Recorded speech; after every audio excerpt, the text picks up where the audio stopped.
Hora do quadro Seus Direitos, a gente vai falar da liberdade das mulheres. Segundo a pesquisa do IPEA, 65% dos brasileiros acreditam que a forma de se vestir seria o principal motivo das mulheres sofrerem violência sexual. Vamos ver na reportagem. O assédio está em todo lugar, mas é no transporte coletivo onde elas dão de cara com a falta de respeito dos homens mais assanhados. Difícil não encontrar uma mulher que nunca tenha sido vítima de assédio sexual, como a Ariana, que toma o ônibus diariamente. Geralmente quando o ônibus está lotado, eles, para fazer desculpa, eles passam a mão na perna, na bunda, nos peitos mesmo. Números divulgados pelo Instituto de Pesquisa Econômica Aplicada, IPEA, apontou que a maior parte dos brasileiros, 65,1%, concordam de forma total ou parcial que as mulheres que usam roupas que mostram o corpo merecem ser atacadas. O modo de vestir hoje atrai muita gente ruim dentro do ônibus, essas coisas assim, né? Ainda deixa até a mulher assim, pode ser uma pessoa de boa, de bem, mas o pessoal pensa que ela não é aquela pessoa que ela é, né? Acho que a mulher tem que ter uma preocupação maior, né? Porque muita gente que anda nos ônibus, então quanto mais melhor vestir, acho que melhor é a impressão para a mulher. A pesquisa também destacou o comportamento da mulher na vida afetiva. 58,4% disseram que o que acontece com o casal não interessa aos outros. Já 78,7% concordam que em briga de marido e mulher não se mete a colher. Ainda de acordo com a pesquisa, 92,4% dos entrevistados disseram que o homem que bate em mulher deve ir para a cadeia, mas 82,1% discorda desta afirmação. Diz que mulher que apanha em casa deve ficar quieta para não prejudicar os filhos. A procurar a polícia, com certeza. Você acha melhor? Melhor. Você deve denunciar ela, né? Porque não é justo, né? Apanhar. Ficar calada é pior, né? Aí ela, cada dia ela vai apanhar mais, né? E até vir a morte. E a gente discute as políticas públicas às mulheres com a secretária da Semira, Gláucia Maria Teodoro. Boa tarde, secretária. Obrigado pela presença aqui no TJ Goiás. Boa tarde a todos que nos assistem. Infelizmente, o resultado da pesquisa demonstra aí, né, um desfavor aí à luta da mulher que está sempre lutando aí pelos seus direitos, né, secretária? É um resultado que nós temos que repudiar. É um absurdo isso, é um resultado que vai contra a legislação brasileira, contra a nossa própria Constituição Federal e nos mostra que devemos ter uma campanha bem efetiva de sensibilização da sociedade. Agora, nós temos que analisar um dado que ainda não foi colocado pela imprensa ou pelos analistas, porque ao mesmo tempo que fala que quase 70% da população brasileira vê que a roupa, o vestuário feminino é um implicador do estupro e não vê que 70% dos estupradores estão próximos a vítimas, que são os maridos, familiares, padrastos, pais. E nesse sentido, a roupa não interfere, a pessoa está convivendo lado a lado com o agressor, que também é agressor da mulher que sofre violência doméstica, os namorados, companheiros, maridos. Então, por que que a população brasileira, e infelizmente 66% das mulheres admitem isso, que a roupa pode provocar essa reação do homem? O que nós temos que combater é exatamente o crime, e absolutamente a Constituição nos dá liberdade de expressão, liberdade de intimidade. A legislação penal, quando tipifica o crime do estupro, ela coloca que a mulher tem liberdade total, a liberdade sexual e a sua dignidade e cidadania tem que ser respeitada.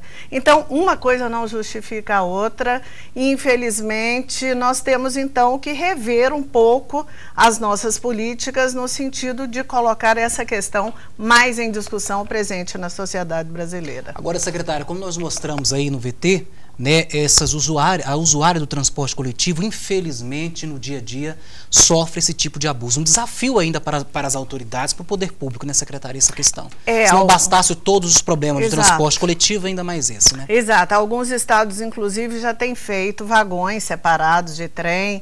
Nós pedimos à Transur, a Metrobus, que estude uma possibilidade de fazer, inclusive, ônibus em separado, até porque as mulheres também têm que ter a liberdade da opção de buscar um melhor espaço. Agora, é um absurdo esse comportamento masculino que repete um comportamento da própria Idade Média, quando ele e não só da Idade Média, da Idade Moderna e Contemporânea também, quando ele ainda acha que é o proprietário da mulher. Infelizmente, esse comportamento machista, ele vem se repetindo ao longo dos tempos e nos move a pensar que nós temos que, de fato, fazer um trabalho junto às crianças, nas escolas e junto às famílias, porque os pais ainda estão reproduzindo uma educação sexista, uma educação onde ele não coloca a igualdade entre filhos e filhas como premissa da educação. Agora, secretária, nesse caso, desse tipo de abuso que acontece no transporte coletivo, infelizmente, muitas mulheres já não têm assim mais, não acreditam mais na questão da denúncia. Mas o que fazer? É preciso ainda denunciar? É preciso chamar, denunciar. Buscar a polícia? É preciso denunciar, sim. Nós temos instrumentos e aparatos públicos para isso. Hoje, o número de delegacias especializadas de atendimento à mulher tem sido ampliado. Aqui em Goiás, nós tivemos uma ampliação significativa nesse número e estamos criando também estruturas, equipamentos públicos de atendimento à mulher. Só que eu vejo que, de fato, com todo esse crescimento que nós estamos tendo nos 3 entes da federação, governos federal, estaduais e municipais, mas é fundamental que a família modifique essa estrutura na educação básica e não reproduza mais uma educação sexista que gera esses agressores. Agora, secretária, a gente viu aí também uma percentagem bastante expressiva quando se pergunta se o homem que bate mulher deve ir para a cadeia. A senhora acredita que isso já é um reflexo aí do resultado da implantação da Lei Maria da Penha? É outro resultado também que acaba trazendo um paradoxo na pesquisa. Por um lado, eles condenam a mulher que usa uma roupa que tradicionalmente as brasileiras usam num clima tropical, clima quente, basta ver as nossas praias. E, por outro lado, acha que a violência doméstica tem que ser combatida.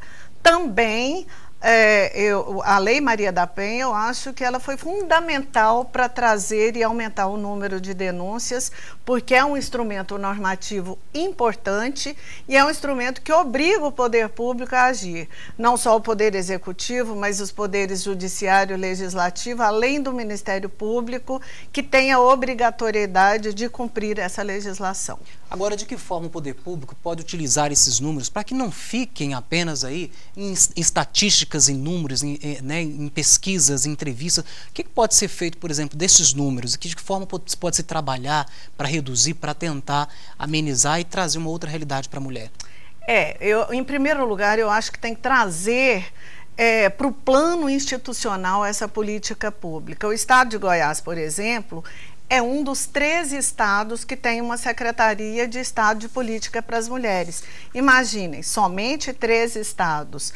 Então tem que ampliar, criar mais organismos de política para as mulheres nos municípios e ampliar o recurso financeiro para cada uma dessas organizações. Nós, nesses últimos 3 anos, reestruturamos essa secretaria, estamos implantando uma série de políticas. O governo federal tem dado recursos para os governos dos estados a implementar essas políticas.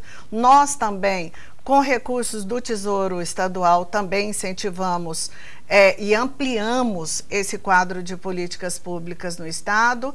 E temos que fazer aí uma rede de sustentação a essas políticas, porque não somente o Estado, ele consegue, de fato, extinguir esses graves crimes que assolam a nossa população, principalmente a população feminina. Tá certo, queríamos mais uma vez agradecer a presença aqui da secretária da Semília, Gláucia Maria Teodoro. Boa tarde, obrigado pela presença mais uma vez aqui no TJ Goiás. Boa tarde, eu é que agradeço o espaço para debater um tema tão importante aí no cenário nacional.